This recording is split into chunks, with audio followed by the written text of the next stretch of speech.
What's up? What's up? What's up? What's good, friends? Ebony Chappelle checking in here with a little more positivity for your podcast listening and viewing pleasure.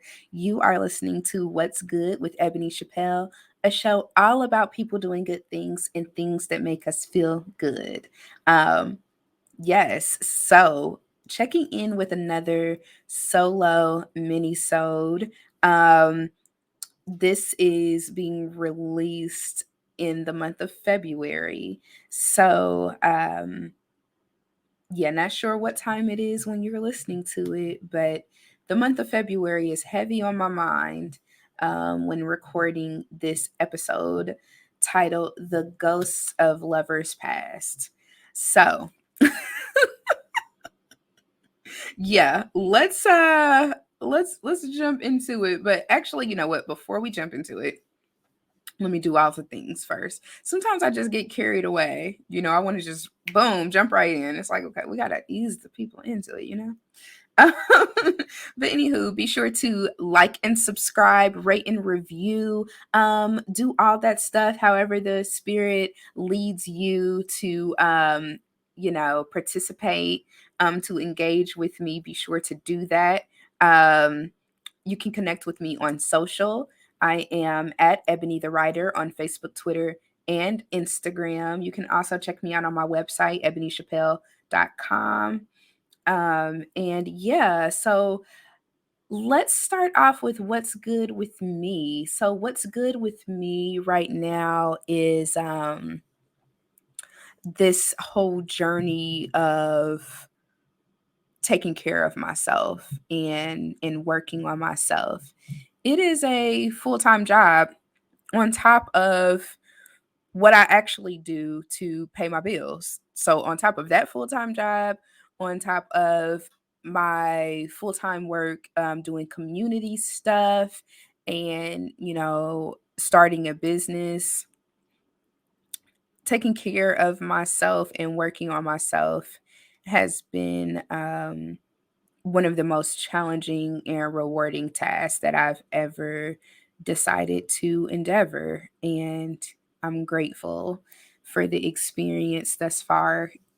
Even when it doesn't feel good, even when I feel isolated and unsure of myself, of the process, all of that, I just know it's a part of it. And the way I'm feeling right now, I'm okay with it. So what's good with me is taking care of me.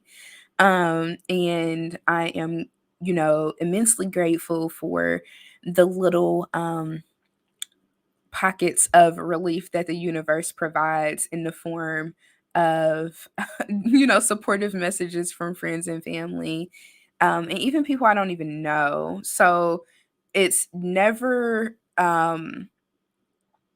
it always comes as a surprise. It's just like, I'm just living my life, minding my business, not really communicating with people directly about what's going on, but sometimes somebody will just say something, or I'll hear something randomly or see something, and it just lets me know, okay, it's like a little sign that I'm on the right track. So I'm really grateful for that. I'm a person that tries to stay alert and aware to those kind of signs, because I feel like that's how um, the universe communicates with me, is through those little signs. So I try to pay attention to that. But anywho, getting into the matter at hand, um, do you ever just sit and a random memory hits you about a past relationship or a past experience, and you get I mean, sometimes you get these flashbacks and it's like the warm and fuzzies, and you're like, oh my God, I remember when that happened.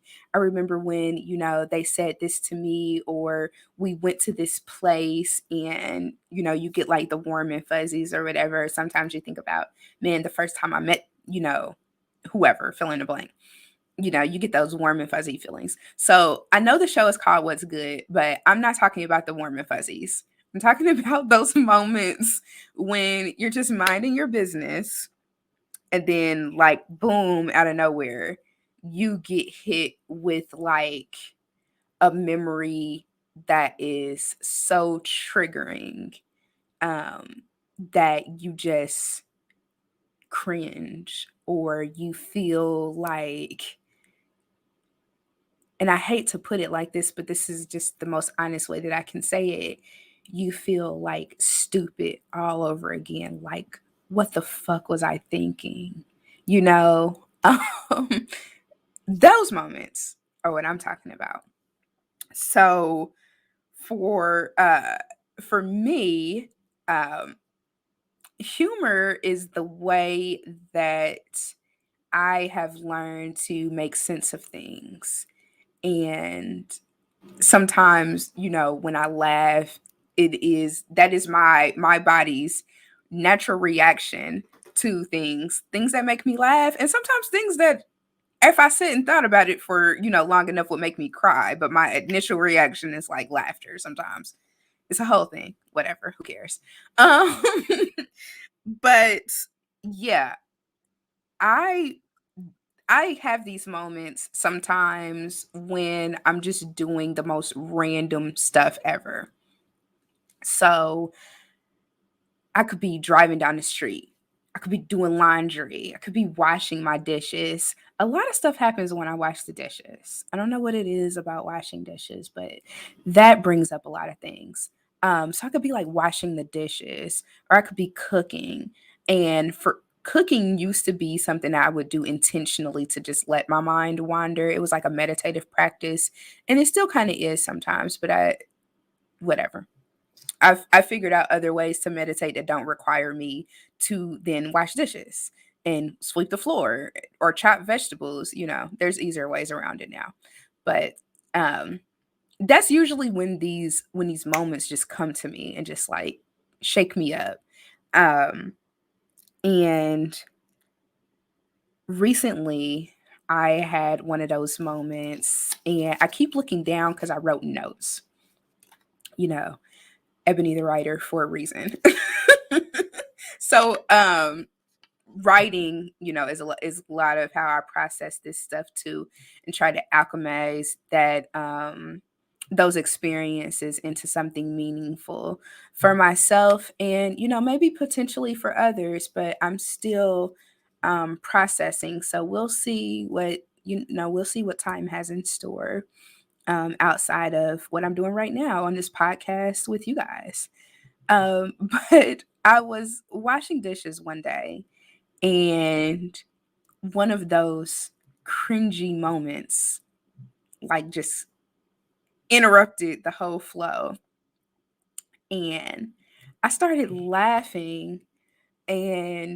laughing and praying at the same time.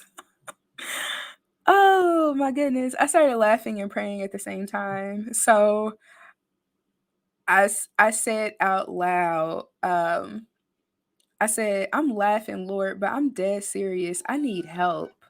I need help processing this situation, these experiences. I'm to the point where I have a deep and abiding compassion, for just people in general, but particularly people that I've had challenging experiences with, because even though people make choices that hurt us sometimes, it doesn't, for me, that doesn't necessitate, hating them or being angry at them for the rest of my life. Like, I want to do a lot of stuff with my life, and being angry, at people is just not on my priority list of things to do. So I'll start by saying that. But anyways, yeah, so I'm laughing and I'm praying, and I'm just like, Lord, I just need help, processing this into something. So Beanie Man was playing in the background. And because I was like in this um reggae mood. So I just wanted to hear some Beanie Man. Like it was this one song I just had stuck in my head. Um I'm not gonna sing it. I almost did, and I was just like, I'm not about to butcher this man. I'm just not gonna do it. But long story short, it was like the song he has with Maya. And it was another one of his popular songs. I think it's Girls Them Sugar. That was one of the songs that was playing too. So I'm just having a good old time. Cleaning and doing whatever and just having a good time. And then boom, this memory pops up. And when I think about it, I feel like it was triggered by one of Beanie Man's lyrics because in both of those songs, the song with Maya and the other song, he's just saying like these, like flirty things about women or whatever. And I was just like, I don't know, it just like triggered this memory. So I started thinking back about this person that I had interacted with, and it was brief, but it was a very intense experience. And I was like caught off guard by this person entering into my life in general. I was just like, wow, I didn't expect this to happen. Like, it just kind of came out of nowhere. And when I tell you some of the things that this person said to me was what really, really got me. Um, and I know there's somebody probably listening to this who's going to hear the stuff I say and just be like, wow, like you're a stupid bitch. Like, why did you believe that? So if that's how you feel, that's fine. Kudos to you for being, so sharp that nobody's ever said anything to you that, made you fall for them. Good for you. For those of us that have had that experience, this is for you. All right. So, um, some of the things that came flooding back to my mind, mind you, I'm in a process of processing all of this out of my system and trying to heal from, the way that the experience ended because it was hurtful. Um, Hearing the words run through my mind now, it just feels way different than it did back then. So, some of the things that the person said, really simple stuff. You make me happy. You make me smile, even when I don't want to. You make me feel taller when I'm around you. And, on second thought, I feel like that was a short joke. Was that a short joke? I don't know. But anywho, so all of that, pretty basic stuff, right? But the kicker was this: you can have anything you want. I'm going to repeat that because this is important. You can have anything you want. Word. Okay. You got my attention. All right. So, I am a person that is pretty simple when it comes to material things. Don't really need a lot materially. I like nice things. It's just not really the most important thing to me. There are other things that are way more important to me, and I think that's what that tapped in for me because we all want the same shit at the end of the day, right? We want to feel safe and secure. We want to feel like we belong. And we want love. Everybody wants it, no matter who you are, what you've been through. everybody wants that. It's a natural human thing. It's the way that we're wired to desire those things, and there's absolutely nothing wrong with it. But here's what I learned: even someone that is being um, deceitful, even someone that is potentially being manipulative or untrustworthy, they they still have the ability, like, the classic saying, a broken clock is still right 2 times a day. I might have messed that up, but y'all know what I mean. The way I like to think about it is that, and I don't really live in this binary of good and bad, so keep that in mind when I say this, but you can learn good things from bad people. Again, I do not subscribe to the binary of good and bad. Um, but just using that as an example. So, what I learned is that I can have anything I want. I knew that before this person said it to me. I believed it before this person said it to me, but it was something about having it said to me at the time it was said and in the context in which it was said that helped to reactivate that belief in me. So I have that person to thank for that, um, for sure, for being an avenue and a channel through which that information came forth and that experience came forth. I can have anything that I want, anything that I desire. It's up to me to believe it and be available for it to get to me. That is the key.